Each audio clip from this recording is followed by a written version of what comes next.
Shalom sahabat pendengar suara Marturia. Hari ini kita akan bersama merenungkan firman Tuhan dari kitab Ester pasal 4 ayatnya yang pertama hingga ayatnya yang ke-17.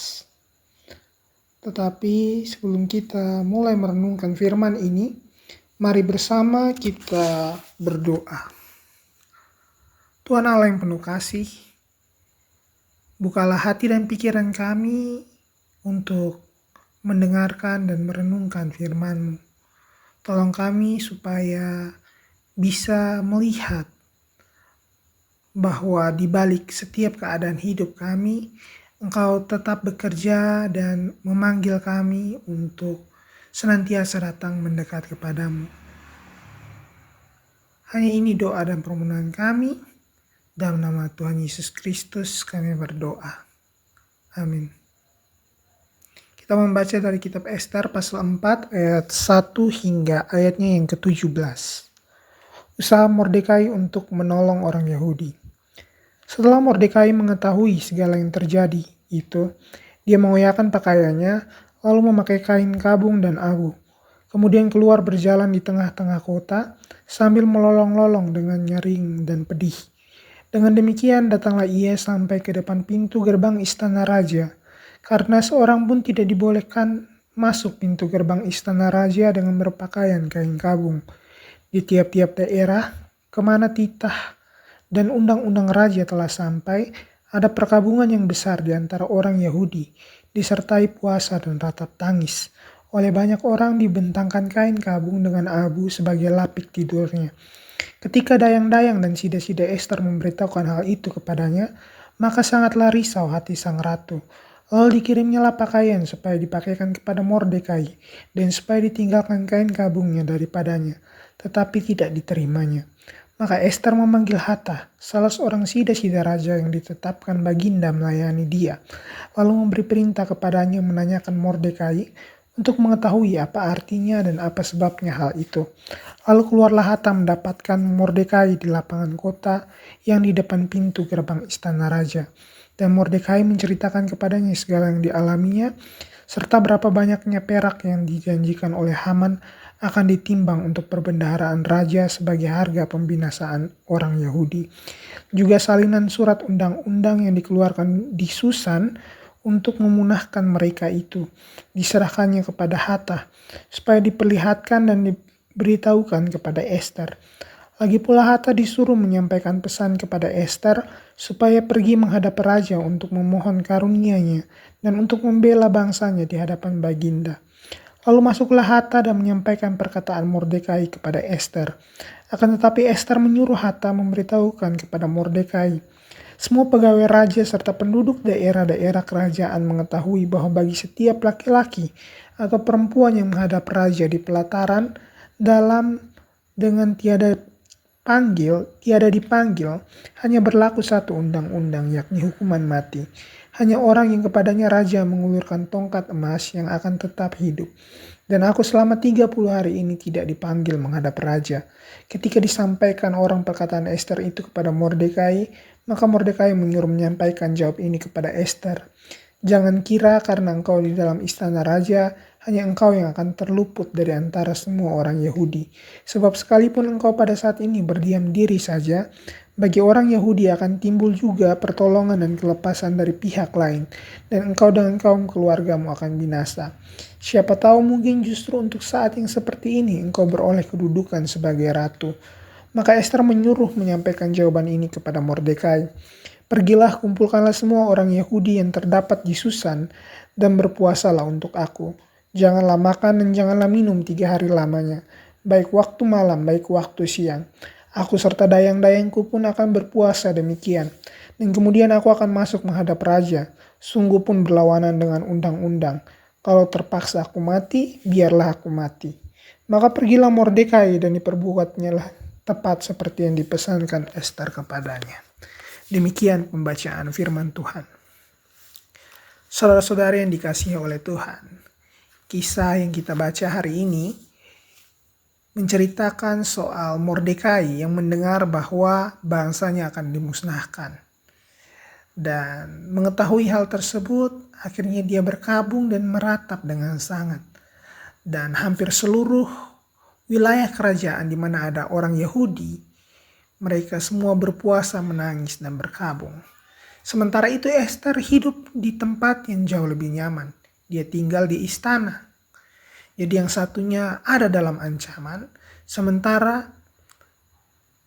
hanya seorang perempuan Yahudi, yakni Esther, yang ada di tempat paling aman dalam kerajaan.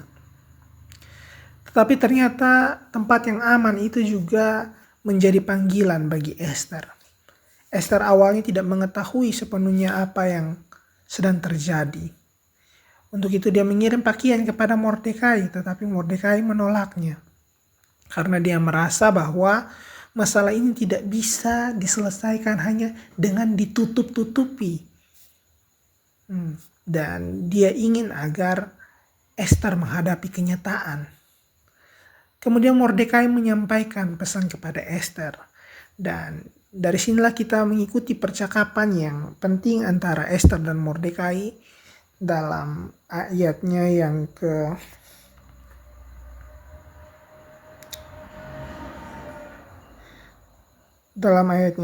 hingga ayatnya yang ke-16. Mordekai mengingatkan kepada Esther bahwa kedudukannya sebagai ratu tidak menjamin keselamatannya. Dia tidak boleh berpikir bahwa karena dia tinggal di istana, maka dia terlepas daripada penderitaan bangsanya. Ini menjadi sebuah teguran. Kadang-kadang kita juga mengira bahwa ketika kita ada dalam posisi yang aman, kita justru harus menjauh dari persoalan. Padahal sebenarnya justru di posisi itulah Tuhan berikan kepada kita supaya kita bisa melakukan sesuatu bagi orang lain.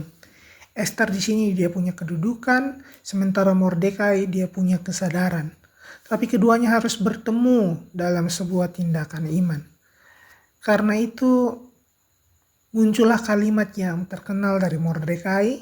Dia bilang, siapa tahu mungkin justru untuk saat yang seperti ini engkau beroleh kedudukan sebagai ratu. Siapa tahu. Jadi Mordekai di sini dia bukan menganggap bahwa posisi Esther itu adalah sebuah kepastian bahwa dia punya kuasa untuk mengendalikan situasi tersebut.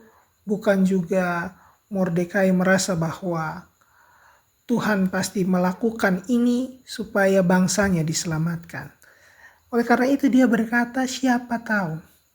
Jadi dalam imannya Mordekai, dia mencoba bersikap untuk rendah hati. Dia sadar bahwa dia tidak mengetahui seluruh rencana Tuhan.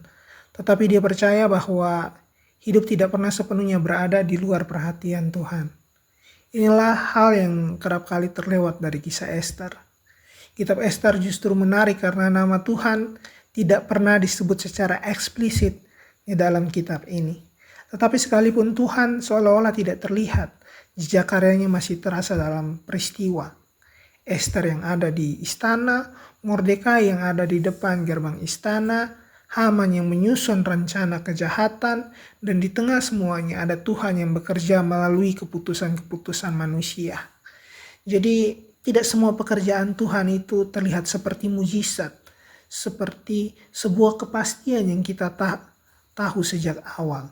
Kadang-kadang Tuhan bekerja melalui keberanian seseorang untuk mengambil keputusan yang benar. Esther kemudian menghadapi rasa takut tersebut. Dia tahu kalau menghadap raja tanpa dipanggil, maka bisa saja dia mati kapan saja. Bahkan sebagai ratu dia tidak punya kebebasan mutlak. Jadi Esther meminta semua orang untuk berpuasa. Dan dari sini kita melihat sesuatu yang penting. Sebelum Esther bertindak keluar, dia terlebih dahulu mengajak umat untuk berdiam dan berpuasa. Jadi keberanian orang Kristen bukan keberanian yang lahir dari rasa percaya diri semata. Keberanian kita lahir dari kesadaran bahwa kita butuh Tuhan. Jadi Esther tidak merasa dirinya bisa, tetapi dia merasa bahwa dia perlu bergantung kepada Tuhan. Maka itu dia minta orang-orang untuk berpuasa. Dengan demikian keberanian Ester bukan tindakannya sebagai seorang pahlawan yang bertindak sendirian, tetapi karena dia berdiri, karena dia membela komunitasnya, dan karena ada komunitas yang berdoa dan berpuasa bersama dia. Dan dari sana Ester mengambil sebuah keputusan bahwa meski ada kemungkinan dia mati, biarlah dia mati. Pernyataannya ini bukan sekadar pernyataan yang putus asa, tetapi menunjukkan bagaimana dia memberikan penyerahan. Ester tidak tahu hasil akhirnya, dia hanya mengetahui apa yang harus dilakukan. Dan mungkin disinilah letak iman yang sesungguhnya. Iman itu tidak selalu berarti bahwa kita tahu bahwa semuanya akan berakhir dengan baik. Iman adalah keberanian untuk tetap melakukan yang benar, bahkan ketika kita belum tahu seperti apa hasil akhirnya. Saudara-saudari, mungkin hari ini juga kita sedang berada dalam situasi Ester. Ada persoalan yang tidak kita pilih, ada orang yang butuh pertolongan kita, ada ketidakadilan yang kita lihat, ada keluarga yang mengalami pergumulan, ada keputusan yang kita tahu benar tetapi kita takut mengambilnya. Mungkin kita bertanya-tanya kenapa kita harus melakukan ini. Tetapi firman Tuhan hari ini mengubah pertanyaan kita. Bukan kenapa saya ditempatkan di sini, tetapi untuk apa Tuhan menempatkan saya di sini. Mungkin Tuhan memberi kita posisi bukan hanya untuk kenyamanan pribadi kita. Mungkin Tuhan memberi kita kesempatan supaya kita bisa menjadi jawaban bagi orang lain. Mungkin Tuhan memberi kita suara supaya kita berani berbicara ketika orang lain tidak mampu berbicara. Mungkin Tuhan memberi kita kesempatan ada di suatu tempat, di satu keluarga, di satu pekerjaan, di suatu pelayanan untuk saat seperti ini. Kita mungkin tidak bisa selalu melihat Tuhan dengan jelas. Tetapi seperti dalam kitab Ester, ketidakterlihatan, ketidaktersebutan Tuhan bukan berarti Tuhan itu tidak hadir. Dia bekerja bahkan ketika kita belum paham seluruh jalannya. Karena itu ketika hari ini Tuhan menempatkan kita di tengah berbagai situasi, jangan buru-buru bertanya, mengapa saya? Tetapi berhentilah, berdoalah, dan tanyakan, Tuhan, apakah Engkau menempatkan aku di sini untuk satu tujuan? Tuhan memberkati kita dengan firman-Nya. Mari kita berdoa. Tuhan, kami bersyukur untuk firman-Mu hari ini. Kerap kali kami bertanya kenapa kami ditempatkan dalam situasi tertentu. Kami sering mengeluh ketika harus menghadapi persoalan dan selalu ingin menghindar ketika keadaan mulai menjadi sulit. Ampuni kami Tuhan, ajarlah kami supaya melihat hidup bukan hanya dari apa yang kami inginkan, tetapi dari apa yang mungkin sedang Engkau kerjakan dalam kehidupan kami. Berikanlah kami iman seperti Ester, iman yang berani melangkah sekalipun masa depan belum tentu kami ketahui. Dan kiranya ketika Engkau menempatkan kami boleh menjadi alat di tangan-Mu dan boleh berguna bagi orang lain. Di dalam nama Tuhan Yesus Kristus kami berdoa. Amin.